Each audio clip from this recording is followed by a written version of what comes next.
और जिन जिन आत्माओं को परमेश्वर ने अध्यात्म के रंग में रंग दिया है भाई और बहनों, उनकी परीक्षा होगी। परीक्षा होगी, फिर छटनी होगी, छटनी। और ये हमेशा से होती आई है। उदाहरण के लिए गुरुदेव हमें समझाते हैं कि बच्चा स्कूल में जाता है, 7वीं 8वीं 10वीं में पढ़ता है, और साल भर तक टीचर उसको पढ़ाता है, बच्चा पढ़ता है, टीचर बार बार कोर्स को रिवीजन करवाता है,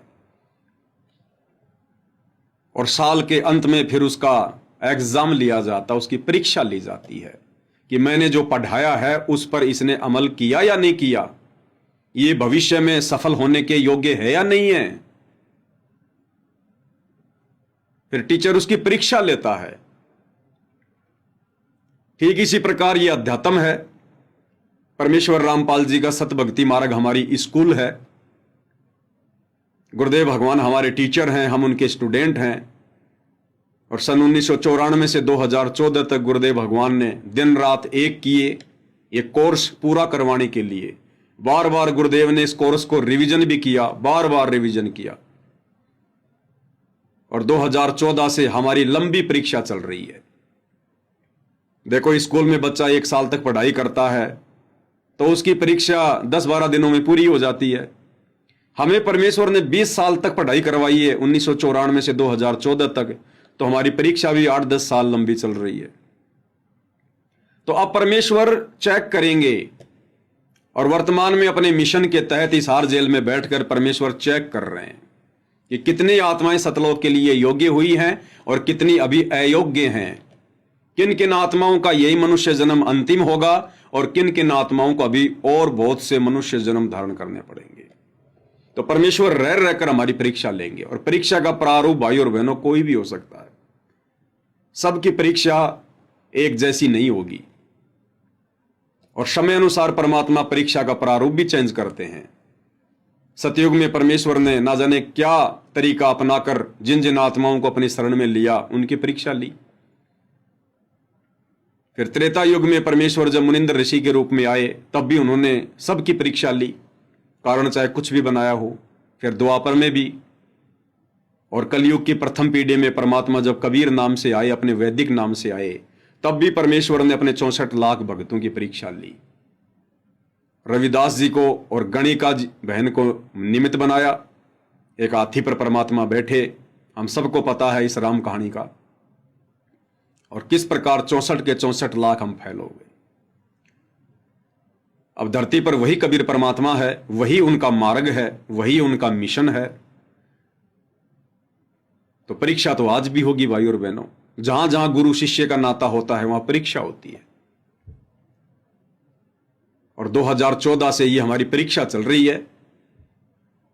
और इस परीक्षा के लिए परमेश्वर ने एक तरफ सतलोक आश्रम मैनेजमेंट हरियाणा को निमित्त बना रखा है, दूसरी तरफ भाई बहनों को इस परीक्षा के काल में समझाने के लिए। देखो, ये बड़े दयालु परमात्मा है, बड़े दयालु परमात्मा है ये। परीक्षा के समय टीचर नकल नहीं करवाएगा, टीचर कोई मदद नहीं करेगा, टीचर हेल्प नहीं करेगा। लेकिन अगर बच्चे आपस में नकल कर रहे हों तो कई बार टीचर अनदेखा कर देता है कि कोई बात नहीं, नालायक हैं, कम से कम पास तो हो जाएंगे, ये सोचकर टीचर नीची गर्दन कर लेता है और अपना इधर उधर देखता रहता है। लेकिन स्वयं नकल नहीं करवाएगा, स्वयं किसी प्रकार की चिटिंग नहीं करवाएगा। तो निमित्त बना रखा है इस परीक्षा के लिए, पूरी संगत की परीक्षा के लिए सतलोक आश्रम मैनेजमेंट हरियाणा को निमित्त बने हुए हैं गुरुदेव के बेटा बेटी भाई बंधु रिश्तेदार, ये कोऑर्डिनेटर, हमेशा गुरुदेव भगवान के साथ आश्रम में रहने वाले बड़े बड़े परम भगत। क्योंकि ये लोग मर्यादा में रहे नहीं, गुरु को इन्होंने मानुष माना, परमात्मा की दृष्टि से देखा नहीं, भक्ति इनकी बनी नहीं, डर इन्हें कोई था नहीं, मर्यादाओं में ये है नहीं, काल का दाव लग गया। और काल ने इनके माध्यम से इस परीक्षा के काल में सारे भक्ति विरुद्ध कर्म करवा डाले। तो इनको निमित्त बनाया गुरुदेव ने वर्तमान समय में परीक्षा के लिए कि ये कुकर्म करते चले जाएंगे। ये कुकर्म करने वाले तो होंगे 10, 20, 50, 100, और बाकी जो लाखों की संगत है उन भक्तों की परीक्षा हो जाएगी कि उन्होंने मेरे से क्या सीखा, 20 साल से क्या सीखा, सत्संग सुन सुन के क्या सीखा, गुरुदेव ने कौन से कर्म करने के लिए बताया है और कौन से कर्म ना करने के लिए बताया है। किन भक्ति विरुद्ध कुकर्मों को करने से हमारी भक्ति बर्बाद होगी और किन अच्छे कर्मों को करने से गुरुजी प्रसन्न होंगे। तो यह परीक्षा 2014 से चल रही है और दास को परमेश्वर ने निमित्त बना दिया, थोड़ी बहुत हल्की फुल्की इस परीक्षा के समय में अपने बच्चों की हेल्प करने के लिए, मदद करने के लिए, चिटिंग करवाने वाली।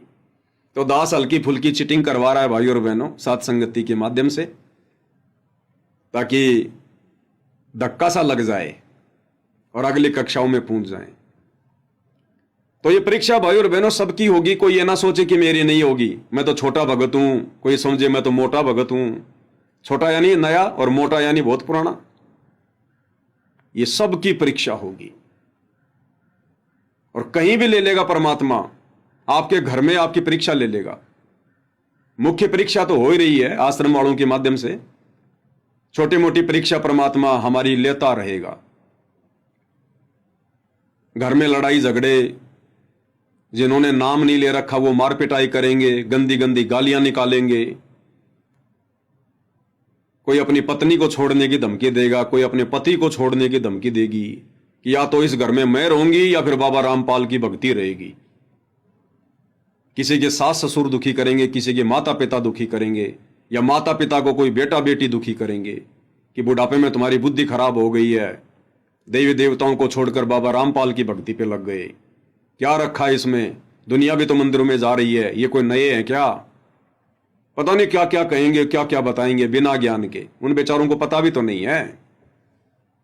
तो भाई और बहनों परीक्षा सबकी होगी, परीक्षा चल रही है और परीक्षा के समय में बहुत ज्यादा ध्यान लगाकर, हर तरफ जागरूक रहकर, सचेत रहकर अपना कार्य करना होता है। इस दास की भी परीक्षा चल रही है और दास की परीक्षा क्या है आप सब भाई बहनों को पता है।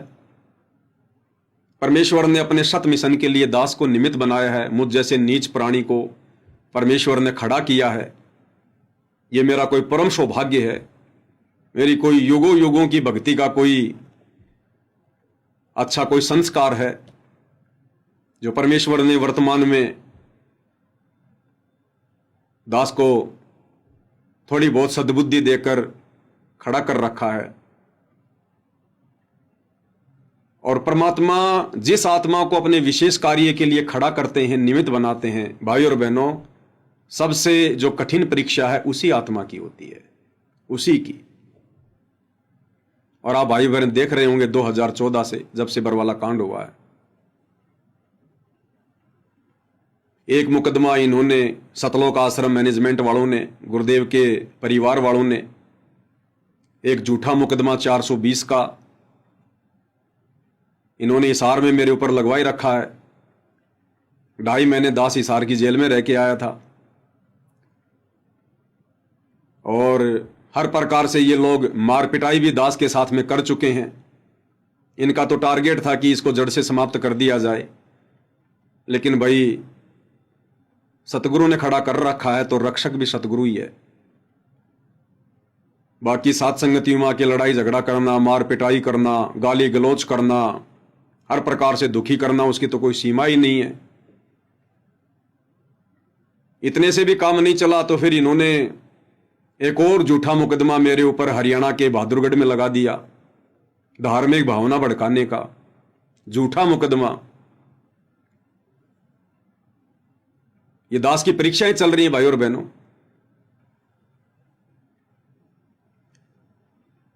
और 12 अगस्त 2025 को किस प्रकार से इन लोगों ने हिसार में मेरे साथ में मारपीट करने का, एक लड़की के साथ में छेड़छाड़ करने का, झूठा आरोप लगाने का जो षड्यंत्र इन्होंने जो रचा था, तो दास तो इनके षड्यंत्र में नहीं फंस पाया, परमात्मा ने दया बख्शी। लेकिन 2 भाई जो जयपुर से मेरे साथ गए थे, मनोज दास जी, मुकेश दास जी, उनकी इन सतलोक आश्रम वालों ने, चांद राठी ने जो कि सतलोक आश्रम का मीडिया प्रभारी है, उसने बसंत सैनी को भेजा। बसंत सैनी जो सतलोक आश्रमों में पाठ करता है, सन 2000 में जिसने गुरुदेव से उपदेश लिया था, जो भक्तों को सार नाम दिलवाता है, वो बसंत सैनी अपने 10-15 साथियों के साथ में हिसार आया। और किस प्रकार से आपने सीसीटीवी फुटेज में देखा, ये लोग भगत होकर किस प्रकार जानवरों की तरह अपने ही गुरु भाइयों को मार रहे थे। तो ये परीक्षा चल रही है भाइयों और बहनों, उनकी भी और हमारी भी। और दास के ऊपर बहादुरगढ़ में झूठा मुकदमा लगवाया, जिसमें दास परसों निकला था। परसों मुझे कोर्ट में हाजिर होना था मजिस्ट्रेट के सामने। तो दास के पास थाने से फोन आया, दास चला गया और मजिस्ट्रेट के सामने दास को पेश किया गया। परमात्मा ने रजा बख्शी। दास ने उसी समय वकील करके अपनी जमानत लगवा दी और परमात्मा ने दास की जमानत अर्जी स्वीकार करवा दी। और दास फिलहाल जमानत पर बाहर है। कल रात को 12 बजे दास घर पहुंचा था। रास्ते में दास ने एक छोटा सा लाइव भी बनाया था भाई बहनों को सूचना देने के लिए। अब दास की तारीखें पढ़ती रहेंगी। हिसार में भी तारीखें पढ़ रही हैं, अब बहादुरगढ़ में भी तारीखें शुरू हो जाएंगी। तो ये दास की परीक्षा चल रही है भाई और बहनों। परमात्मा कहते हैं सत ना छोड़े सूरमा और शत छोड़े पत जाए और सत के बांधे लक्ष्मी फेर मिलेगी आए। सत ना छोड़े सूरमा, सत यानी सत मार्ग, सच्चाई का रास्ता। जो परमात्मा के सूरमा होते हैं, युगों युगों के माल होते हैं, वो सच का रास्ता नहीं छोड़ते जब उनको समझ में आ जाती है ये बात। और सत छोड़ दिया तो सारा धर्म भ्रष्ट हो जाएगा। सत छोड़े पत जाए यानी उसकी सारी भक्ति कमाई नष्ट। और अगर सत पे डटा रहा, सत के बांधे लक्ष्मी फेर मिलेगी आए। अगर वो सत्य पे डटा रहा, उस परीक्षा के समय में ज्ञान को आधार बनाकर गुरु पर विश्वास करके टिका रहा, तो कहते हैं वही दिन उसके फिर आ जाएंगे। वो थोड़े समय के लिए एक झकझोल है। बुरा समय हर किसी का निकल जाता है, हर किसी का। वैसे भी जो व्यक्ति सतगुरु की शरण में नहीं है, उस व्यक्ति पर भी बुरा समय आता है। और वो व्यक्ति यदि धैर्य रखता है, थोड़ी समझदारी से काम लेता है, तो बुरा समय उसका भी टलता है भाई और बहनों। हर रात्रि के बाद एक सवेरा होता है, धूप के बाद छांव भी आती है। तो ये परीक्षा चल रही है। और क्या परीक्षा है कि परमेश्वर ने दास को खड़ा किया सच बताने के लिए, सच कहने के लिए। और काल क्या चाहता है कि तू सच कहना छोड़ दे, तू सच का ठेकेदार मत बन, तू बैठ जा चुपचाप, नहीं तो ठीक नहीं रहेगा। तेरी शात बोल दे रही है। शात बोल देना यानी तेरे उल्टे दिन शुरू हो रहे हैं। तो काल भय उत्पन्न करेगा, डर पैदा करेगा। काल का तो काम ही है, और तो कुछ कर नहीं सकता, वो डर पैदा करेगा।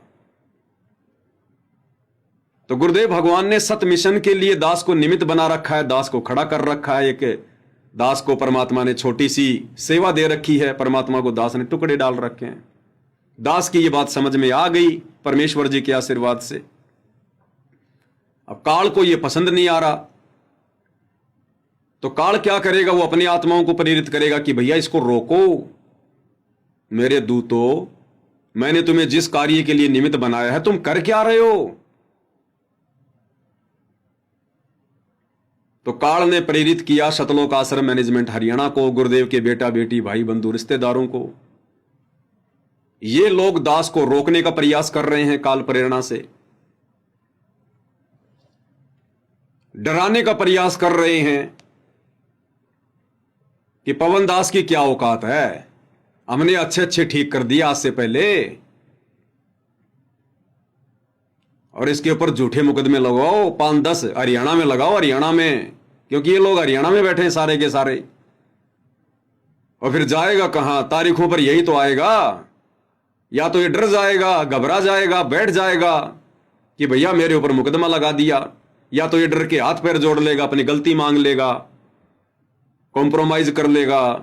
फिर हम इसके नाम का पीला पर्चा निकाल देंगे कि पवन दास ने अपनी सारी गलतियां स्वीकार कर ली हैं, पवन दास को अब माफ किया जाता है।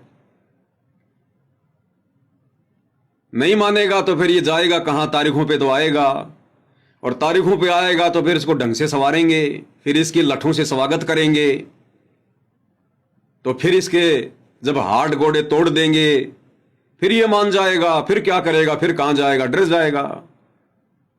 तो दास को लेकिन थोड़ा सा समझ में आ गया। समझ में क्यों आया? गुरु जी के ज्ञान से, परमात्मा के विधान से, कि भाई ये परीक्षा चल रही है, पवन दास तेरी परीक्षा चल रही है, और इस परीक्षा के समय में तूने गुरु जी के उपदेशों पे चलना पड़ेगा, गुरु जी की गाइडलाइन के अनुसार चलना पड़ेगा। अगर परीक्षा में सफल होना है तो, तुझे पास होना है तो, नहीं तो तेरा जन्म बर्बाद है। ये परमात्मा फिर ये नहीं देखेगा कि ये इतनी सेवा करता था, यानी मेरी तो औकात कहां है, परमात्मा करवा रहे हैं, या ये ऐसा भगत था, दूसरों को समझाया करता था, इसने इतने दुख उठाए, इतनी तकलीफें उठाई, साथ में इसका परिवार भी बेचारा दर दर की ठोकरें खाता फिर रहा था। ये चीजें नहीं देखता परमात्मा फिर। हां, उस सेवा के बदले में, संघर्ष के बदले में भगवान ना जाने फिर राजा बना देगा, महाराजा बना देगा, देवता बना देगा, सेठ बना देगा, लेकिन मोक्ष नहीं देगा। मोक्ष तो उसी समय देगा जब उसकी प्रत्येक गाइडलाइन पर हम अंतिम श्वास तक खरे उतरेंगे, जो विधान उन्होंने अपना बना के छोड़ दिया। जैसे परमात्मा ने विधान बना दिया एक किसान के लिए कि गेहूं के बीज को तू इस प्रकार से जमीन में इतना इंच नीचे डालेगा, और इस विधि से जब तू इसमें पानी देगा, इसकी सार संभाल करेगा, तो ये पौधा बनेगा, तब इस गेहूं को तू खाएगा और जीवित रहेगा, नहीं तो भूखा मरेगा, भूखा। तो किसान ने वैसा ही करना पड़ता है, उसको जमीन में ही बीज ने डालना पड़ता है। वो गेहूं का बीज या फिर वो अन्य कोई बीज उसने जमीन में ही डालना पड़ेगा। उस बीज के थैले को अगर वो किसान किसी पेड़ से जाकर टांग दे, किसी पेड़ के ऊपर रख दे और सोचे कि मेरे खेत में गेहूं की फसल हो जाएगी, जिंदगी में नहीं होगी। उसने परमेश्वर के द्वारा जो गाइडलाइन बनाई गई है उसके अनुसार कार्य करना पड़ेगा। इसी प्रकार भक्ति मार्ग की जो गाइडलाइन गुरुदेव भगवान ने बना दी, जो नियम, जो मर्यादा, जो फॉर्मूले हमें बता दिए, हमने उन फॉर्मूलों के ऊपर अंतिम श्वास तक अमल करना पड़ेगा, चलना पड़ेगा, वैसी भक्ति करनी पड़ेगी। तब हम ये भक्ति रूपी फसल तैयार करेंगे, हमारा मोक्ष होगा, नहीं तो नहीं होगा। तो ये दास की परीक्षा कि भैया संकट तो आएंगे, ये तो काल का लोक है, और काल के लोक में यदि कोई सच कहेगा, कोई सच का साथ देगा, तो भैया उसके साथ वो सब कुछ वैसा ही घटित होगा जैसा यहां हमारे पूज्य गुरुदेव भगवान के साथ में घटित हो रहा है। क्योंकि परमेश्वर ने एक सत्य पुरुष की भूमिका की है, सच कहने वाले व्यक्ति की भूमिका की है, सत्संग करने की भूमिका की है, आत्माओं को सतमार्ग दिखाने की भूमिका की है, कर रहे हैं। और काल के विधान अनुसार यदि यहां कोई सत बोलेगा तो काल को पसंद नहीं है। सच यहां ब्रह्मा विष्णु महेश भी नहीं कह सकते, काल उनसे भी नाराज हो जाता है। तो बताओ फिर आम प्राणियों की क्या औकात, क्या बिसात। तो सच कहने वाले के साथ में यहां पर ऐसा ही होगा। तो दास को ये बातें धीरे धीरे गुरुदेव के आशीर्वाद से समझ में आती गई, और हिम्मत गुरुदेव के सत्संग सुनने से, गुरुदेव की भक्ति करने से, मर्यादाओं में रहने से फिर दास को हिम्मत मिलती रही और मिल रही है, गुरुदेव का आशीर्वाद मिल रहा है। तो दास ये संघर्ष कर पा रहा है, नहीं तो मेरी क्या औकात भाई और बहनों। एक ही तालाब में मछली भी है और मगरमच्छ भी है, और वो मछली कभी मगरमच्छ का सामना कर सकती है क्या? कभी नहीं कर सकती। तो दास तो एक मछली है, मछली, और दूसरी तरफ ये सतलोक आश्रम वाले, ये भाई और बहनों मगरमच्छ हैं काल के। लेकिन यह सतगुरु की दया, सतगुरु का आशीर्वाद, सतगुरु की मेहर और मर्यादित भक्ति का प्रतिफल। तो इन्होंने सोचा ये डर जाएगा, बैठ जाएगा और हमारा ये काला साम्राज्य काल प्रेरणा से मर्यादा तुड़वाकर आत्माओं को काल की गोद में बैठाने का इसी प्रकार से अनवरत चलता रहेगा।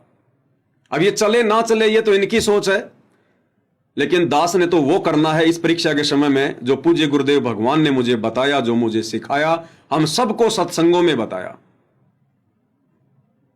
तो दास की हिसार कोर्ट में भी तारीखें पड़ रही हैं। दास तो हिसार कोर्ट की तारीखों पर पिछले 2 साल से जा ही रहा है। 2.5 महीने की जेल भी दास जो है काट के आया है, मुकदमा भी चल ही रहा है। और इन्होंने एक नया झूठा मुकदमा बहादुरगढ़ में और लगा दिया। अब उस पर भी मुझे तारीखों पर जाना है, जाएगा दास। तो ये मेरी परीक्षा, और इस परीक्षा के समय में बहुत सारी गाइडलाइन। हिसार में मारपीट होना वो भी दास की परीक्षा, इससे पहले मेरी मारपीट होना वो भी मेरी परीक्षा। और परीक्षा क्या? ये भक्ति बोध पुस्तक जो पूज्य गुरुदेव भगवान ने हम सबको दे रखी है, ये दास ने थोड़ी बड़ी साइज में छपवाई है। इसमें मोटे अक्षर हैं क्योंकि बहुत सारे जो बुजुर्ग भाई बहन हैं उनको देखने में दिक्कत होती थी, इसलिए परमात्मा ने प्रेरणा की तो दास ने ये मोटे अक्षर वाली बड़ी भक्ति बोध सभी आत्माओं के लिए छपवाई है, भाई बहनों को भेज दी गई है ये।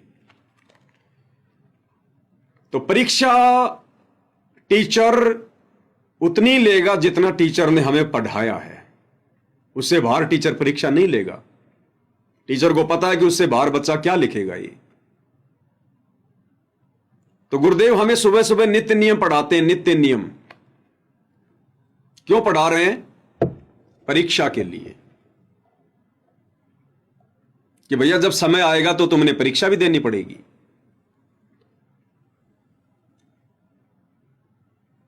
परमेश्वर ने छांट छांट के वाणियां इसके अंदर लिखी हैं, छांट छांट के वाणियां। कबीर सागर से छांट छांट के, इतना मोटा है कबीर सागर, इतना मोटा, लगभग 1800 पेज का।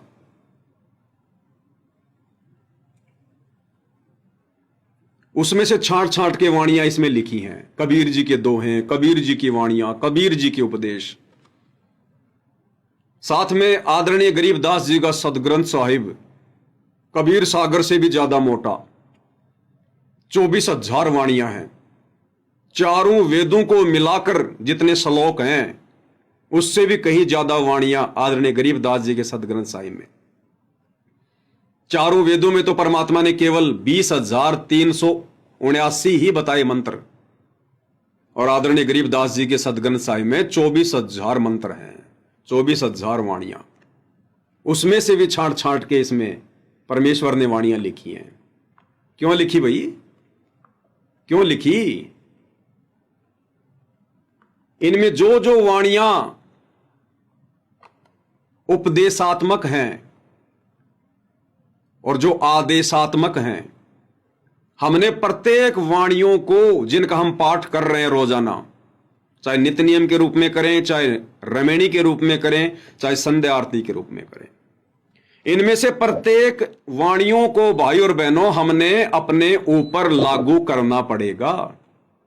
प्रत्येक वाणी की परमात्मा परीक्षा लेंगे, प्रत्येक वाणी की। अगर एक भी वाणी पे हमने अमल नहीं किया, एक भी वाणी पर, हम मोक्ष प्राप्त नहीं कर सकते। ये हमारा सिलेबस है, ये पाठ्यक्रम है हमारा पाठ्यक्रम।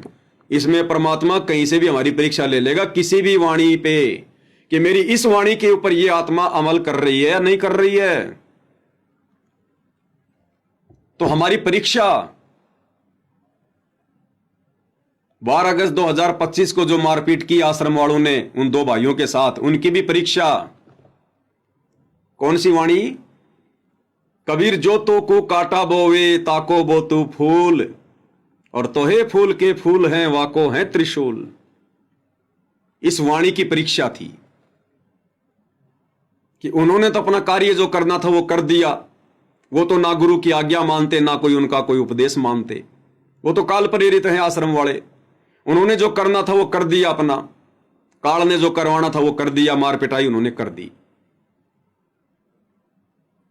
लेकिन हमारी परीक्षा गुरुदेव के पाठ्यक्रम के अनुसार कि जो तो को काटा बोवे यानी जो तेरे साथ में बुरा व्यवहार करे, तेरे साथ में मार पिटाई करे, गाली गलौज करे, दुर्व्यवहार करे, ताको बोतू फूल, तो आपने उसके जैसा व्यवहार बिल्कुल भी नहीं दोहराना, बिल्कुल भी। मन कर्म वचन से आपने नहीं दोहराना। यानी वो लोग थे 10-15 और मुकेश और मनोज खाली 2 थे। अगर ज्यादा भगत भी होते तो भी परमात्मा कह रहे हैं कि आपने उनके जैसा व्यवहार नहीं करना। उन्होंने चाहे आपके 20 मारी हैं, चाहे 50 मारी हैं, आपने एक भी नहीं मारनी। एक भी मारने के मकसद से यदि आपने हाथ भी उठा दिया और मारा नहीं, यदि आपने मारने के मकसद से हाथ उठा दिया उसी समय जोश में होश खोके, और भले उसी समय आपको याद आ गया कि नहीं नहीं नहीं मारना नहीं है, गुरु जी का आदेश नहीं है, तो भी आप जी उस परीक्षा में फेल हो गए। हमारा हाथ भी कैसे उठ गया अपने भाइयों की तरफ, परमात्मा की आत्माओं की तरफ।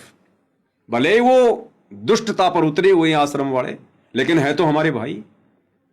हम एक ही गुरु से उपदेशी हैं, है तो हमारे गुरु भाई। तो अपने भाइयों की तरफ हमारा हाथ भी कैसे उठ जाएगा? परमात्मा का विधान टूट जाएगा। हम इस वाणी के अनुसार फेल हो जाएंगे कि जो तोकू काटा बोवे वाको बोतू फूल, कि फिर भी तूने उसके अच्छे की कामना करनी है। हाथ उठाना दूर, तूने अपने मन में भी नहीं सोचना कि भगवान वो क्यों नहीं मर रहा, उसका एक्सीडेंट क्यों नहीं हो जाता, ये लोग हमें इतना दुखी कर रहे हैं, भगवान ये कब मरेंगे, इनके उल्टे दिन कब आएंगे। हमने ये भी नहीं सोचना उस भाव से, शत्रु वाले भाव से।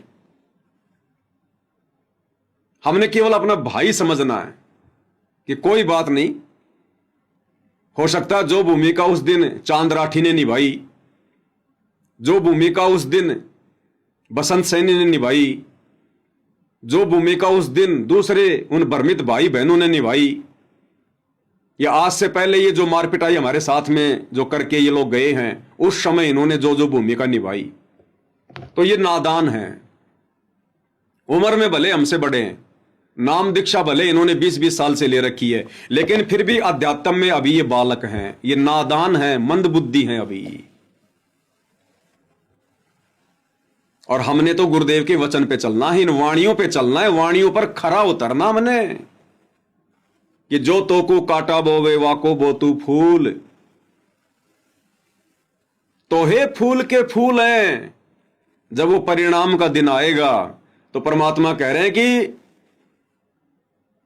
तो हे फूल के फूल हैं, यानी तुझे तेरी उस करनी का जो तूने धैर्य धारण किया, तुझे उसका फल मिलेगा।